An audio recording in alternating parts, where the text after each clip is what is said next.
오늘의 말씀은 사도행전 7장 17절부터 50절 말씀입니다. 할렐루야.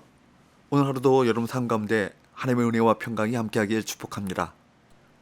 스데반은 설교로 자기 변론을 대신하면서 하나님의 약속의 시간표에 대해서 언급합니다. 스데반은 아브라함의 후손들에게 일어날 일의 시간표를 언급했었습니다. 오늘 본문 17절부터 설명하는 말씀은 오래전 아브라함의 후손들로서 애굽에 내려간 야곱의 가족 70명이 크게 번성해 민족 단위로 성장한 것은 온전히 하나님의 약속에 따른 일이었다는 것입니다. 하나님께서는 시간이 지나고 세대가 바뀌어도 당신의 약속을 잊지 않으십니다. 그러므로 약속이 더디게 이루어지는 듯 해도 낙심하지 말고 신실하신 하나님을 붙잡고 살아가시기 바랍니다.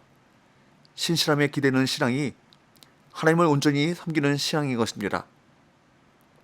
18절 19절 요셉을 알지 못하는 새 임금이 애굽 왕위에 오르매 그가 우리 족속에게 교활한 방법을 써서 조상들을 괴롭게 하여 그 어린 아이들을 내버려 살지 못하게 하려 할세. 요셉을 알지 못하는 새로운 왕은 이스라엘 백성들이 잡초처럼 무성하게 번성하는 것을 보고 두려웠습니다. 그래서 이스라엘 백성 중에 남자아이들을 다 죽이기로 결정했습니다. 산파가 아이를 받을 때 남자아이면 그 자리에서 죽이라고 명령했습니다. 국법으로 아이들을 죽이도록 결정한 것입니다. 얼마나 무섭게 번성해 나가면 이런 일을 했겠습니까? 요셉을 알지 못하는 새로운 임금이 왕위에 올랐다는 것은 무슨 뜻입니까? 하나님의 약속을 이루기 위한 주변 환경인 것입니다. 그것은 우연한 일일 수도 있고 역사의 한 과정일 수도 있지만 하나님의 계획이 있다는 것입니다. 바로 이 바로왕이 악한 꾀를 내어서 우리 조상들을 괴롭힌 것도 하나님께서 당신의 약속을 이루기 위해서 이미 조성하신 주변 환경이었다는 것입니다. 남자아이를 죽이도록 법을 만든 것도 하나님의 역사를 이루기 위한 약속을 성취하기 위한 하나의 주변 환경이었습니다. 그러므로 역사에는 우연이 없습니다.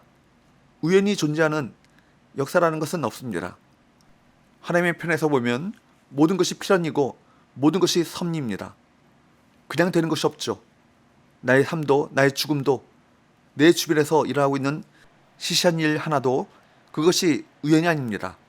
하나님의 약속을 이루시기 위한 하나님의 주변 환경일 뿐입니다. 20절 말씀을 보면 모세는 그러한 혹독한 시기에 태어났습니다. 요셉을 알지 못하는 바로가 교활한 방법을 사용해 남자 아기들을 학살하던 그 시기에 세상에 모세가 태어났던 것이죠. 그러나 하나님께서는 놀라운 방법으로 그를 지켜주셨습니다. 죽음의 위기에서 건진받은 모세는 22절 말씀에 보면 애굽의 왕자로 자라며 양질의 교육을 받아 말과 일에 능하게 되었습니다. 하나님은 선택하신 당신의 자녀를 책임져 주십니다. 위험에서 건져주시고 위기의 순간 피할 길을 내어주십니다. 우리 그리스도인을 주저앉게 만드는 상황은 하나님께서 통치하시는 이 세상에는 없습니다. 길을 만드시는 하나님을 꼭 붙들 때 신앙이 온전해지는 것입니다. 여러분, 하나님의 일은 인간의 노력으로 이루어지지 않습니다. 모세는 인간적 열정을 앞서던 시기에 시행착오를 많이 겪었습니다. 오히려 30절 말씀을 보면 40년이 더 지나서 모세는 그의 나이 80세 때 가시나무 떨기 불꽃 가운데서 부르심을 받았습니다. 모세가 활동하기를 원했던 때와 모세를 쓰시고자 하셨던 그 하나님의 때는 서로 달랐던 것이죠. 중요한 것은 하나님의 때입니다. 하나님의 때를 인정하고 따라가는 것이 온전한 신앙의 첫걸음인 것입니다. 34절 말씀을 보면 애굽에서 종살이하며 탄식하는 이스라엘 백성에게 하나님은 모세를 보내셨습니다. 이처럼 하나님의 구원 방법에 우리가 도구로 쓰임받는 것은 영광스러운 일입니다. 오늘 우리는 그리스도의 십자가 복음을 가지고 나가야 합니다. 어두운 죄악에서 신음하는 하나님의 백성을 찾아 빛 가운데로 불러내야 합니다. 온전한 신앙은 그리스도의 십자가 복음으로 완성됩니다. 우리 인생이 모세처럼 스데반처럼 구원의 도구로 쓰임받게 되기를 소원합니다.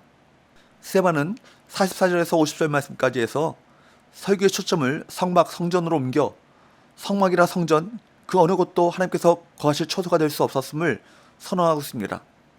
48절 말씀과 같이 지극히 높으신 하나님께서는 사람의 손으로 지으신 곳에 계시지 않기 때문입니다. 이것은 그 당시 유대인들이 성전 중심의 신앙을 갖고 있었는데 성전 중심의 신앙에 대한 정면 도전이었습니다.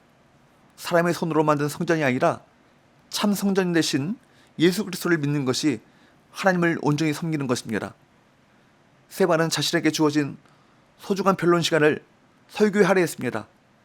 그가 요약한 구약의 이야기는 하나님께서 궁극적으로 보내셨던 하나님의 아들 예수 그리스도를 선명하게 가리키는 손가락입니다. 세바는 복음의 적대적인 자들이 구약의 역사를 쭉 개관하는 이 설교를 통해 예수님이 그리스도이심을 깨닫기 원했습니다. 그러나 세반을 고발한 사람들은 종교적인 자만심과 잘못된 고정관념 때문에 복음을 대적하는 자들이 되었습니다. 그런데 그 두 가지 범죄는 언제든지 우리 신앙에도 걸림돌이 될 수 있는 요인입니다. 신앙의 연수가 오래될수록 더욱 말씀으로 우리 생각을 비춰보고 교정해야 합니다. 나아가 오직 예수 그리스도의 은혜 위에서 신앙의 성숙을 이루어 가시는 저와 여러분 되시기를 주님으로 축복합니다. 기도합시다. 하나님 아버지, 세번의 설교에 나타나는 것과 같이 하나님의 섭리를 믿고 하나님의 때를 기다리는 신앙을 갖길 원합니다. 날마다 예수 그리스도의 십자가 복음을 붙잡고 살아가게 하시고 그 복음을 힘있게 증거하는 복 있는 삶을 살아가게 하여 주옵소서. 예수님의 거룩하신 이름으로 기도합나이다. 아멘.